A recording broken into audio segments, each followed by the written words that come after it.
TV84 India ਦੇ ਨਾਲ ਜੁੜਿਓ। ਮੈਂ ਰਜਿੰਦਰ ਸਿੰਘ ਸਭਰਾ। ਗੱਲ ਕੀਤੀ ਜਾਵੇ ਤਾਂ ਇੱਕ ਪਾਸੇ ਕੌਮੀ ਇਨਸਾਫ ਮੋਰਚਾ ਚੰਡੀਗੜ੍ਹ ਅਤੇ ਮੋਹਾਲੀ ਦੀਆਂ ਬਰੂਹਾਂ ਦੇ ਉੱਪਰ ਲੱਗਾ ਹੋਇਆ ਹੈ ਔਰ ਦੂਜੇ ਪਾਸੇ ਇਸ ਮੋਰਚੇ ਦੇ ਵਿੱਚ ਜਿਹੜੇ ਲੋਕ ਵੱਡੀ ਸ਼ਮੂਲੀਅਤ ਕਰਦੇ ਨਜ਼ਰ ਆਉਂਦੇ ਨੇ, ਉਹਨਾਂ ਦੇ ਉੱਪਰ ਕਿਤੇ ਨਾ ਕਿਤੇ ਪੁਲਿਸ ਪ੍ਰਸ਼ਾਸਨ ਦੇ ਵੱਲੋਂ ਪ੍ਰੈਸ਼ਰ ਬਿਲਡ ਕਰਨ ਦੀਆਂ ਕੁਝੀਆਂ ਕੋਸ਼ਿਸ਼ਾਂ ਕੀਤੀਆਂ ਜਾ ਰਹੀਆਂ ਨੇ।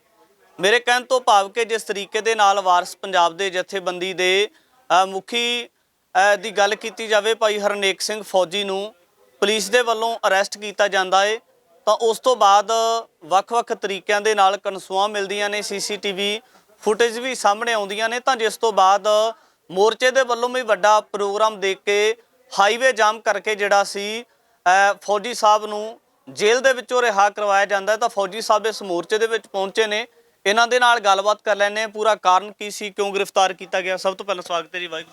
ਵਾਹਿਗੁਰੂ ਜੀ ਕਾ ਖਾਲਸਾ, ਵਾਹਿਗੁਰੂ ਜੀ ਕੀ ਫਤਿਹ। ਫੌਜੀ ਸਾਹਿਬ, ਸਭ ਤੋਂ ਪਹਿਲਾਂ ਵੱਡਾ ਸਵਾਲ ਹੈ, ਪੁਲਿਸ ਦੇ ਵੱਲੋਂ ਤੁਹਾਨੂੰ ਗ੍ਰਿਫਤਾਰ ਕਿਉਂ ਕੀਤਾ ਗਿਆ? ਦੇਖੋ, ਇਹ ਕਾਰਨ ਤਾਂ ਮੈਨੂੰ ਵੀ ਹਜੇ ਤੱਕ ਨਹੀਂ ਪਤਾ, ਪਰ ਮੈਂ ਮਹਿਸੂਸ ਕੀਤਾ ਆ ਕਿ ਜਿਹੜਾ ਇਹ ਆਪਾਂ ਮੋਰਚੇ ਲਾਉਂਦੇ ਜਾਂ ਆਪਣੇ ਹੱਕ ਮੰਗਦੇ ਆ, ਖਾਸ ਕਰਕੇ ਜਿਹੜੇ ਸਿੱਖ ਨੌਜਵਾਨ ਹੈ ਜਾਂ ਸਿੱਖ ਆਗੂ ਆ, ਇਹ ਸਰਕਾਰਾਂ ਨਹੀਂ ਚਾਹੁੰਦੀਆਂ ਕਿ ਇਸ ਪਾਸੇ ਨੂੰ ਆਉਣ।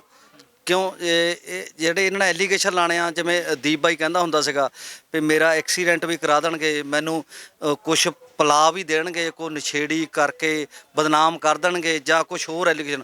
ਕਿਉਂਕਿ ਸਰਕਾਰਾਂ ਕੋਲ ਟੂਲ ਇੱਦਾਂ ਦੇ ਆ ਗਏ ਜਾਂ ਉਹਨਾਂ ਕੋਲ ਸਿਸਟਮ ਇਹੋ ਜਿਹੇ ਆ, ਉਹ ਇਹ ਮੈਟਰ ਨਹੀਂ ਕਰਦਾ ਕਿ ਤੁਸੀਂ ਸਹੀ ਹੋ ਜਾਂ ਗਲਤ, ਪਰ ਉਹਨਾਂ ਨੇ ਤੁਹਾਨੂੰ ਪੇਸ਼ ਹਿਸਾਬ ਨਾਲ ਕਰ ਦੇਣਾ ਕਿ ਉਹ ਦੁਨੀਆ ਨੂੰ ਲੱਗਣਾ ਕਿ ਵਾਕਿਆ ਹੀ ਇਹ ਬੰਦਾ ਗਲਤ ਹੈ। ਅਰੈਸਟ ਕਿੱਥੋਂ ਕੀਤਾ ਗਿਆ ਤੁਹਾਨੂੰ? ਮੈਂ ਘਰੇ ਸੀਗਾ ਉਸ ਟਾਈਮ, ਮੈਂ ਹਜੇ ਜਲੰਧਰ ਤੋਂ ਆਇਆ ਸੀਗਾ ਤੇ ਗੇਟ ਵੀ ਓਪਨ ਸੀਗਾ ਮੇਰਾ, ਗੱਡੀ ਬਿਲਕੁਲ ਹਜੇ ਮੈਂ ਲਾਈ ਆ ਕੇ ਗੱਡੀ। ਜਦੋਂ ਮੈਂ ਬਾਹਰ ਨਿਕਲਿਆ ਤੇ ਜਦ ਹੀ ਇਹ 4-5-6 ਜਣੇ ਇਹ ਆਉਂਦੇ ਆ ਤੇ ਆ ਕੇ ਮੇਰੇ ਨਾਲ ਹੱਥ ਵੀ ਮਿਲਾਉਂਦੇ ਤੇ ਦੱਸਿਆ ਇਹਨਾਂ ਨੇ ਕਿ ਅਸੀਂ ਜਲੰਧਰ ਤੋਂ ਆਏ ਆ। ਸਿਵਲ ਵਰਦੀ ਚ ਸੀ? ਸਿਵਲ ਸਾਰੇ ਕਿੱਥੇ ਲੈ ਕੇ ਗਏ ਤੁਹਾਨੂੰ? ਜਲੰਧਰ ਸੀਗਾ ਸਟਾਫ। ਪੁੱਛਗਿੱਛ ਕੀ ਕੀਤੀ ਗਈ? ਪੁੱਛਗਿੱਛ ਤਾਂ ਇਹੀ ਹੈ ਕਿ ਬਸ ਕਿ ਫੋਨ ਪਹਿਲਾਂ ਲਿਆ ਉਹਨਾਂ ਨੇ, ਪਹਿਲਾਂ ਪੈਂਦੇ ਸੱਟੇ ਫੋਨ ਲਿਆ ਕਿ ਅਸੀਂ ਫੋਨ ਚੈੱਕ ਕਰਨਾ ਆ ਵੀ ਕੀ ਐਕਟੀਵਿਟੀ ਆ ਤੁਹਾਡੀ, ਬਸ ਉਹ ਤੇ ਦੁਆਲੇ ਸੀਗਾ ਕੁਛ। ਫਿਰ ਤਾਂ ਵਿੱਚ ਹੋਰ ਸਵਾਲ ਆਈ ਗਏ, ਕੋਈ ਦਿੱਲੀ ਮੋਰਚੇ ਬਾਰੇ ਵੀ ਆਏ, ਦੀਪ ਸਿੱਧੂ ਬਾਰੇ ਵੀ ਆਏ ਆ ਤੇ ਇੱਥੇ ਮੋਰਚੇ ਬਾਰੇ ਆਏ ਆ। ਉਹ ਕਿਤੇ ਨਾ ਕਿਤੇ ਜਿੱਦਾਂ ਸਰਕਾਰਾਂ ਜਿਹੜੀਆਂ ਸੈਂਟਰ ਸਰਕਾਰਾਂ ਆ, ਇਹ ਨਹੀਂ ਚਾਹੁੰਦੀਆਂ ਕਿ ਕਿਤੇ ਪ੍ਰੈਸ਼ਰ ਜਿੱਦਾਂ ਬਿਲਡ ਕਰਨਾ ਹੁੰਦਾ ਨਾ ਵੀ ਇਹ ਤੁਸੀਂ ਇਸ ਪਾਸੇ ਨੂੰ ਨਾ ਤੁਰੋ, ਤੁਸੀਂ ਆਪਣੇ ਘਰੇ ਹੀ ਆਪਣਾ ਰੋਟੀ ਪਾਣੀ ਖਾਓ, ਸੌਂ ਜਾਓ, ਬਸ ਇੱਥੇ ਤੱਕ ਹੈ। ਇਹ ਨਹੀਂ ਚਾਹੁੰਦੇ ਕਿ ਹਾਂ ਵੀ ਤੁਸੀਂ ਆਪਣੇ ਜਿਹੜੇ ਤੁਹਾਡੇ ਮੁੱਦੇ ਆ ਜਾਂ ਤੁਹਾਡੇ ਆਪਣੇ ਫਰਜ਼ ਆ, ਤੁਸੀਂ ਆਪਣੇ ਕਿਰਦਾਰਾਂ 'ਚ ਵਾਪਸ ਆਓ। ਸਰਕਾਰਾਂ ਨਹੀਂ ਚਾਹੁੰਦੀਆਂ। ਸਰੀਰਕ ਕੋਈ ਤਸ਼ੱਦਦ ਨਹੀਂ ਹੋਇਆ ਤੁਹਾਡੇ ਤੇ? ਨਹੀਂ ਮੇਰੇ ਦੇਖੋ, ਜਦੋਂ ਸਰਕਾਰਾਂ ਨੇ ਕਰਨਾ ਫਿਰ ਤਾਂ ਮੈਂ ਜੋ ਮਰਜ਼ੀ ਕਰ ਲਾਂਗਾ, ਜਿੱਥੇ ਮਰਜ਼ੀ ਫੋਨ ਕਰਾ ਦਾਂ, ਫਿਰ ਤਾਂ ਉਹਨਾਂ ਨੇ ਕਰੇ ਦੇਣਾ।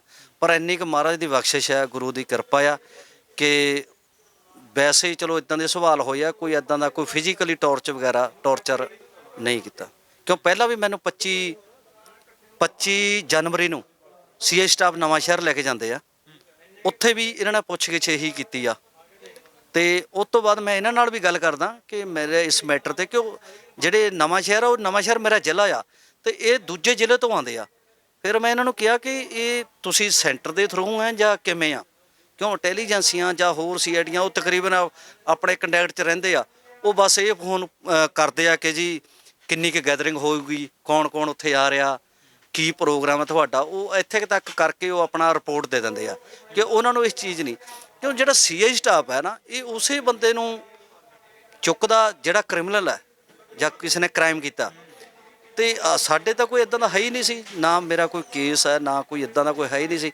ਸਿਰਫ ਇੱਕ ਫੋਨ ਲੈ ਕੇ ਜਾਣਾ ਔਰ ਦੂਜੇ ਜ਼ਿਲ੍ਹੇ ਦੀ ਆ ਕੇ ਪੁਲਿਸ ਲੈ ਕੇ ਜਾਵੇ, ਤੇ ਉਹ ਕਿਤੇ ਨਾ ਕਿਤੇ ਫਿਰ ਸਰਕਾਰਾਂ ਇਹ ਨਹੀਂ ਚਾਹੁੰਦੀਆਂ। ਤੁਹਾਡੀ ਗ੍ਰਿਫਤਾਰੀ ਤੋਂ ਬਾਅਦ ਮੋਰਚੇ ਦੇ ਵੱਲੋਂ ਵੱਡਾ ਐਲਾਨ ਕਰਕੇ ਰੋਡ ਜਾਮ ਕਰ ਦਿੱਤਾ ਜਾਂਦਾ, ਕੀ ਲੱਗਦਾ ਕਿ ਉਹਦੇ ਪ੍ਰਭਾਵ ਕਰਕੇ ਪੁਲਿਸ ਪ੍ਰਸ਼ਾਸਨ ਦੇ ਵੱਲੋਂ ਤੁਹਾਨੂੰ ਹਿਰਾਸਤ ਦੇ ਵਿੱਚੋਂ ਵਾਪਸ ਕਰ ਦਿੱਤਾ ਜਾਂਦਾ ਹੈ?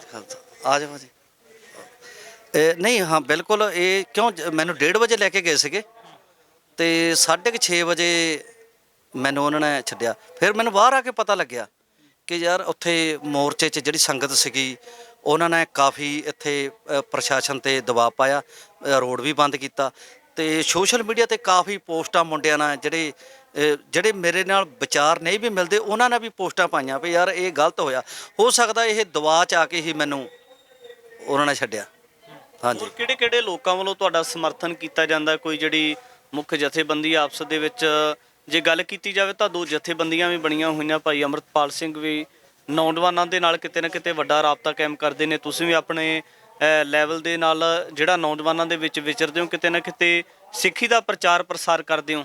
ਆਪਸ ਦੇ ਵਿੱਚ 2 ਜਥੇਬੰਦੀ ਇੱਕ ਹੋਣ ਦੀ ਕਨਸੋ ਵੀ ਮਿਲਦੀ ਕਿਤੇ ਨਾ ਕਿਤੇ ਨਜ਼ਰ ਆਉਂਦੀ। ਕਿਤੇ ਨਾ ਕਿਤੇ ਇਹ ਨਹੀਂ ਲੱਗਦਾ ਕਿ ਜਿਹੜਾ ਪੁਲਿਸ ਪ੍ਰਸ਼ਾਸਨ ਹੈ ਜਾਂ ਜਿਹੜਾ CI ਸਟਾਫ ਦੀ ਗੱਲ ਕੀਤੀ ਜਾਵੇ ਤਾਂ ਉਹਨਾਂ ਦੇ ਵੱਲੋਂ ਇਸ ਤਰੀਕੇ ਦੇ ਨਾਲ ਪ੍ਰੈਸ਼ਰ ਪਾ ਕੇ ਖੰਡਾਉਣ ਦੇ ਵੀ ਯਤਨ ਕੀਤੇ ਜਾ ਰਹੇ? ਦੇਖੋ, ਪਹਿਲੀ ਗੱਲ ਤਾਂ ਇਹ ਹੈ ਕਿ ਅਸੀਂ ਇੱਕੋ ਹੀ ਹਾਂ, ਸਾਡੇ ਦਿਲ 'ਚ ਨਹੀਂ ਆ। ਮੈਂ ਕਈ ਵਾਰੀ 1-2 ਵਾਰੀ ਇੱਥੇ ਮੈਂ ਪਹਿਲਾਂ ਤਾਂ ਮੀਡੀਆ ਸਾਹਮਣੇ ਕਦੇ ਨਹੀਂ ਆਇਆ, ਤੇ ਹੁਣ ਚਲੋ ਸਬੱਬ ਬਣਿਆ, ਥੋੜ੍ਹੀ ਜਾਣ ਪਹਿਚਾਣ ਹੋਈ ਆ, ਚਲੋ ਆਪਣੇ ਵਿਚਾਰ ਦੱਸੇ ਆ। ਮੈਂ ਕਦੇ ਵੀ ਕਿਸੇ ਨੂੰ ਵੱਖ ਨਹੀਂ ਸਮਝਿਆ, ਪਰ ਇਹ ਹੈਗਾ ਕਿ ਜੇ ਮਸਲੇ ਪੰਥ ਦੇ ਕੌਮ ਦੇ ਆ, ਹਾਂ ਬਾਕੀ ਵਿਚਾਰਕ ਹੋ ਸਕਦੇ ਆ, ਪਰ ਉਹ ਜਦੋਂ ਇਹ ਮਸਲੇ ਆ ਗਏ ਆਪਾਂ ਕਿਸੇ ਨੂੰ ਵੱਖ ਨਹੀਂ ਸਮਝਿਆ। ਇਹਨਾਂ ਦੇ ਵੀ ਕਾਫੀ ਬੰਦਿਆਂ ਦੇ ਹੁਣ ਵੀ ਫੋਨ ਆਉਂਦੇ ਆ, ਆਪਾਂ ਇਕੱਠੇ ਰਹੀਦਾ। ਕੋਈ ਇੱਦਾਂ ਦੀਆਂ ਉਹਨਾਂ ਨੇ ਵੀ ਆਵਾਜ਼ ਉਠਾਈ ਆ, ਪੋਸਟਾਂ ਪਾਈਆਂ ਆ। ਅੰਮ੍ਰਿਤਪਾਲ ਨਾਲ ਖੁਦ ਮੇਰੇ ਖਿਆਲ ਤਲਵਾੜਾ ਸਾਹਿਬ ਨਾਲ ਵੀ ਰਾਬਤਾ ਕਾਇਮ ਹੋਇਆ, ਕਹਿੰਦੇ ਵੀ ਆਪਾਂ ਫੌਜੀ ਨਾਲ ਖੜੇ ਆ। ਤੇ ਮੁੰਡਾ ਅਮਨਦੀਪ ਹੈ, ਉਹਨੂੰ ਵੀ ਰਾਤੀ ਕਾਲ ਆਈ ਸੀਗੀ, ਵਿਕਰਮ ਜਿਹੜਾ ਮੁੰਡਾ ਅੰਮ੍ਰਿਤਪਾਲ ਦੇ ਨਾਲ ਹੁੰਦਾ। ਤੇ ਇਹ ਬਹੁਤ ਵਧੀਆ ਇੱਕ ਮਹਿਸੂਸ ਹੋਇਆ ਕੱਲ੍ਹ ਜਦੋਂ ਇਹ ਸਾਰੀਆਂ ਚੀਜ਼ਾਂ ਦੇਖੀਆਂ, ਅੱਖਾਂ 'ਚ ਪਾਣੀ ਵੀ ਆਇਆ ਕਿ ਮੇਰੀ ਤਾਂ ਇੰਨੀ ਔਕਾਤ ਨਹੀਂ ਸੀ ਕਿ ਜਿਹੜਾ ਇੰਨਾ ਮੇਰੇ ਕਰਕੇ ਕਿ ਰੋਡ ਜਾਮ ਹੋਣਾ, ਇੰਨੀਆਂ ਪੋਸਟਾਂ ਵਾਇਰਲ ਹੋਣੀਆਂ, ਇੰਨੀ ਆਵਾਜ਼ ਉਠਾਣੀ, ਤੇ ਵਾਕਿਆ ਹੀ ਮੈਨੂੰ ਮਹਿਸੂਸ ਹੋਇਆ। ਹਾਂ, ਇੱਕ ਚੀਜ਼ ਹੋਰ ਆ, ਜੇ ਮੇਰੇ ਲਈ ਕੁਛ ਬੰਦੇ ਇੰਨਾ ਦਬਾਅ ਪਾ ਕੇ ਪ੍ਰੈਸ਼ਰਾਈਜ਼ ਕਰਕੇ ਸਰਕਾਰ ਤੋਂ ਮੈਨੂੰ ਇਹ ਲੈ ਕੇ ਆ ਸਕਦੇ ਆ ਬਾਹਰ, ਤੇ ਜੇ ਆਪਾਂ ਸਾਰੀ ਸਿੱਖ ਕੌਮ ਜੇ ਇਕੱਠੀ ਹੋ ਜੇ ਤਾਂ ਸ਼ਾਇਦ ਕੋਈ ਸਾਡਾ ਕੋਈ ਮਸਲਾ ਇੱਦਾਂ ਦਾ ਨਾ ਹੋਵੇ ਜਿਹੜਾ ਨਾ ਹੱਲ ਹੋਵੇ। ਕੌਮ ਜੇ ਸਾਰੀ ਆਪਾਂ ਸਾਰੇ ਇਕੱਠੇ ਹੋ ਜਾਈਏ। ਹਾਂਜੀ। ਤੁਸੀਂ ਕਦੇ ਫੌਜੀ ਸਾਹਿਬ ਤੁਹਾਡੇ ਨਾਲ ਨਿੱਜੀ ਜਿਹਾ ਸਵਾਲ ਕਰ ਲੈਣਾ ਕਿ ਭਾਈ ਅੰਮ੍ਰਿਤਪਾਲ ਸਿੰਘ ਨੂੰ ਜਾਂ ਉਹਨਾਂ ਦੇ ਕਹਿ ਸਕਦੇ ਆ ਕਿ ਜਿਸ ਤਰੀਕੇ ਦੇ ਨਾਲ ਲੋਕਾਂ ਦੇ ਵਿੱਚ ਵਿਚਰਦੇ, ਕਦੇ ਆਪਸੀ ਮਿਲਾਪ ਹੋਇਆ ਨਿੱਜੀ ਤੌਰ ਤੇ ਤੁਹਾਡਾ? ਹਾਂਜੀ, 2 ਵਾਰੀ ਹੋਇਆ। ਇੱਕ ਵਾਰੀ ਜਦੋਂ ਭਾਈ ਬਲਵਿੰਦਰ ਸਿੰਘ ਜਟਾਣਾ ਦੀ ਵਰਸੀ ਸੀ ਚਮਕੌਰ ਸਾਹਿਬ, ਉਦੋਂ ਮੈਂ ਤੇ ਬਲਵਿੰਦਰ ਸਿੰਘ ਤਲਵਾੜਾ ਤੇ ਭਾਈ ਅੰਮ੍ਰਿਤਪਾਲ ਸਿੰਘ ਤੇ ਉਹਨਾਂ ਦੇ ਚਾਚਾ ਜੀ ਹਰਜੀਤ ਸਿੰਘ ਆਪਾਂ ਦੇ ਹੋਏ। ਦੂਜੀ ਵਾਰੀ ਸਾਡਾ ਮਿਲਾਪ ਹੋਇਆ ਜਦੋਂ ਉਹ ਅਨੰਦਪੁਰ ਸਾਹਿਬ ਦੀ ਧਰਤੀ ਤੋਂ ਅੰਮ੍ਰਿਤ ਪ੍ਰਵਾਨ ਕਰਕੇ ਆਇਆ। ਉਹ ਮੇਰੇ ਵਾਲੇ ਰਸਤੇ 'ਚੋਂ ਆਉਣਾ ਸੀਗਾ ਉਹਨਾਂ ਨਾਲ, ਤੇ ਮੇਰਾ ਬਿਲਕੁਲ ਮੇਨ ਰੋਡ 'ਤੇ ਹੀ ਸੀਗਾ ਘਰ। ਉੱਥੇ ਵੀ ਆਪਣਾ ਮਿਲਾਪ ਹੋਇਆ, ਵਿਚਾਰਾਂ ਹੋਈਆਂ ਆ, ਤੇ ਵਧੀਆ। ਹਾਂਜੀ। ਆਉਣ ਵਾਲੇ ਸਮੇਂ ਦੇ ਵਿੱਚ ਗੱਲ ਚੱਲ ਸਕਦੀ ਹੈ ਕਿ ਇੱਕ ਪਲੇਟਫਾਰਮ ਦੇ ਉੱਪਰ ਜਿਹੜਾ ਜਥੇਬੰਦੀ ਇਕੱਠੀ ਹੋ ਕੇ ਕੰਮ ਕਰ ਸਕੇ? ਦੇਖੋ, ਕੱਲੀ ਸਾਡੀ ਨਹੀਂ, ਮੈਂ ਤਾਂ ਕਹਿੰਦਾ ਸਾਰੇ ਜਿੰਨੇ ਵੀ ਜਿਹੜੀਆਂ ਵੀ ਸਿੱਖ ਜਥੇਬੰਦੀਆਂ, ਚਾਹੇ ਉਹ ਧਾਰਮਿਕ ਹੈ ਚਾਹੇ ਉਹ ਰਾਜਨੀਤਿਕ ਹੈ, ਪਰ ਜੇ ਇੱਦਾਂ ਦੇ ਜਿਹੜੇ ਮਸਲੇ ਆ, ਚਾਹੇ ਮੁੰਡਾ ਸੁਖਰਾਜ ਹੈ ਜਿਹੜਾ ਬਾਈਬਲ ਕਲਾ ਗੋਲੀ ਕਾਂਡ ਹੈ, ਜਾਂ ਹੋਰ ਵੀ ਜਿੱਥੇ ਵੀ ਮੋਰਚੇ ਲੱਗੇ ਆ, ਇੱਥੇ ਵੀ ਲੱਗਿਆ, ਇਹ ਸਾਰੀ ਜਿੰਨੇ ਵੀ ਸੰਸਥਾਵਾਂ ਸਾਡੀਆਂ, ਜਿੰਨੀਆਂ ਵੀ ਸੰਪਰਦਾਵਾਂ, ਜੋ ਦਰਦ ਰੱਖਦੀਆਂ ਪੰਥ ਦਾ, ਉਹ ਸਾਰੇ ਇਕੱਠੇ ਹੋ ਕੇ ਚੱਲਣ ਤਾਂ ਮੈਨੂੰ ਨਹੀਂ ਲੱਗਦਾ ਕਿ ਸਾਡਾ ਕੋਈ ਮਸਲਾ ਰਹਿ ਜਾਊਗਾ। ਹਾਂਜੀ। ਸੁਝਾਅ ਕੀ ਹੈ ਜੀ ਸੰਗਤ ਨੂੰ ਅਖੀਰ ਵਿੱਚ? ਦੇਖੋ, ਸੁਝਾਅ ਤਾਂ ਖਾਸ ਕਰਕੇ ਨੌਜਵਾਨਾਂ ਨੂੰ ਇਹੀ ਮੈਂ ਮਹਿਸੂਸ ਕੀਤਾ ਕਿ ਸਰਕਾਰਾਂ ਨੇ ਤਾਂ ਕਿਸੇ ਨਾ ਕਿਸੇ ਤਰੀਕੇ 'ਚ ਤੁਹਾਨੂੰ ਉਹ ਤੁਹਾਡਾ ਕਰੈਕਟਰ ਗਲਤ ਪੇਸ਼ ਕਰਨਾ ਜਾਂ ਉਲਝਾਉਣਾ ਕੇਸਾਂ 'ਚ, ਜਾਂ ਦੀਪ ਬਾਈ ਵਾਂਗੂ ਸ਼ਾਇਦ ਖ਼ਤਮ ਵੀ ਕਰ ਦੇਣ। ਪਰ ਇਹ ਸੱਚ ਹੈ ਕਿ ਅਸੀਂ ਜਦੋਂ ਮਰਨਾ ਹੀ ਆ, ਐਂ ਤਾਂ ਹੈ ਨਹੀਂ ਵੀ ਮੈਂ ਧਰਨੇ 'ਚ ਆ ਗਿਆ ਮੈਂ ਮਰ ਜਾਣਾ। ਜਿਹੜੇ ਘਰੇ ਵੀ ਆ ਉਹਨਾਂ ਨੇ ਵੀ ਮਰਨਾ ਆ। ਜਦੋਂ ਮਰਨਾ ਹੀ ਸੱਚ ਆ, ਸਾਰਿਆਂ ਨਾਲ ਮਰਨਾ ਹੀ ਆ, ਕਿਉਂ ਨਾ ਫਿਰ ਆਪਾਂ ਪੰਥ ਲਈ ਮਰੀਏ, ਕਿਉਂ ਨਾ ਆਪਣੇ ਫਰਜ਼ ਸਮਝੀਏ।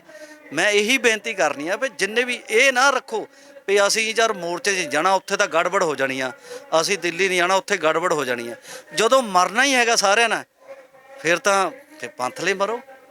ਹਾਂਜੀ, ਇਹ ਮੈਂ ਜ਼ਰੂਰ ਬੇਨਤੀ ਕਰੂੰਗਾ ਕਿ ਨੌਜਵਾਨਾਂ ਨੂੰ ਇਹ ਨਹੀਂ ਡਰ ਨਹੀਂ ਰੱਖਣਾ ਚਾਹੀਦਾ ਮਨ 'ਚ ਵੀ ਯਾਰ ਉੱਥੇ, ਘਰਦਿਆਂ ਨੂੰ ਵੀ ਵੀ ਯਾਰ ਉੱਥੇ ਆਹ ਚੀਜ਼ ਹੋ ਜਾਣੀ ਆ, ਉੱਥੇ ਵਾਇਲੈਂਸ ਹੋ ਜਾਣੀ ਆ। ਨਹੀਂ, ਜਦੋਂ ਜਾਣਾ ਹੀ ਸਾਰਿਆਂ ਨਾਲ ਫਿਰ ਪੰਥ ਲਈ ਜਾਂਦੇ ਜੀ। ਵਾਰਸ ਪੰਜਾਬ ਦੇ ਜਥੇਬੰਦੀ ਦੇ ਮੁੱਖ ਸੇਵਾਦਾਰ ਭਾਈ ਹਰਨੇਕ ਸਿੰਘ ਫੌਜੀ ਦੇ ਨਾਲ ਗੱਲਬਾਤ ਕੀਤੀ ਹੈ ਤਾਂ ਕਿਸੇ ਨਾ ਕਿਸੇ ਤਰੀਕੇ ਦੇ ਨਾਲ ਉਹਨਾਂ ਦੇ ਵੱਲੋਂ ਸ਼ੰਕੇ ਵੀ ਜ਼ਾਹਰ ਕੀਤੇ ਜਾ ਰਹੇ ਹੈ ਕਿ ਜਿਹੜੇ ਪੰਥ ਦੇ ਮੋਰਚੇ ਲੱਗੇ ਹੋਏ ਨੇ ਜਾਂ ਜਿਹੜੀਆਂ ਪੰਥ ਦੀਆਂ ਮੰਗਾਂ ਨੇ ਉਹਨਾਂ ਤੋਂ ਖੰਡਾਉਣ ਵਾਸਤੇ, ਨੌਜਵਾਨਾਂ ਨੂੰ ਉਲਝਾਉਣ ਵਾਸਤੇ ਇਸ ਤਰੀਕੇ ਦੀਆਂ ਕੋਡੀਆਂ ਰਣਨੀਤੀਆਂ ਘੜੀਆਂ ਜਾ ਰਹੀਆਂ ਨੇ। ਔਰ ਵੱਡਾ ਉਹਨਾਂ ਦੇ ਵੱਲੋਂ ਇਹ ਵੀ ਸੁਝਾਅ ਦਿੱਤਾ ਗਿਆ ਹੈ ਕਿ ਇੱਕ ਪਲੇਟਫਾਰਮ ਦੇ ਉੱਪਰ ਪੰਥ ਦੀਆਂ ਮੰਗਾਂ ਨੂੰ ਲੈ ਕੇ, ਸਿੱਖ ਕੌਮ ਦੀਆਂ ਮੰਗਾਂ ਨੂੰ ਲੈ ਕੇ ਔਰ ਜਿੰਨੇ ਹੋਰ ਵੀ ਮਨੁੱਖੀ ਅਧਿਕਾਰਾਂ ਦੇ ਨਾਲ ਸੰਬੰਧਿਤ ਮੁੱਦੇ ਨੇ ਉਹਨਾਂ ਨੂੰ ਲੈ ਕੇ ਇੱਕ ਜਗ੍ਹਾ ਦੇ ਉੱਪਰ ਇਕੱਤਰ ਹੋਣ ਦੀ ਅਤੀ ਜ਼ਰੂਰਤ ਹੈ। ਭਵਿੱਖ ਦੇ ਵਿੱਚ ਵੀ ਇਹਨਾਂ तमाम ਵਿਸ਼ਿਆਂ ਨੂੰ ਲੈ ਕੇ, ਗੱਲਬਾਤ ਲੈ ਕੇ ਤੁਹਾਡੇ ਦਰਮਿਆਨ ਮੈਂ ਰਜਿੰਦਰ ਸਿੰਘ ਸਭਰਾ ਹਾਜ਼ਰ ਹੋਵਾਂਗਾ। ਧੰਨਵਾਦ। ਵਾਹਿਗੁਰੂ ਜੀ ਕਾ ਖਾਲਸਾ, ਵਾਹਿਗੁਰੂ ਜੀ ਕੀ ਫਤਿਹ।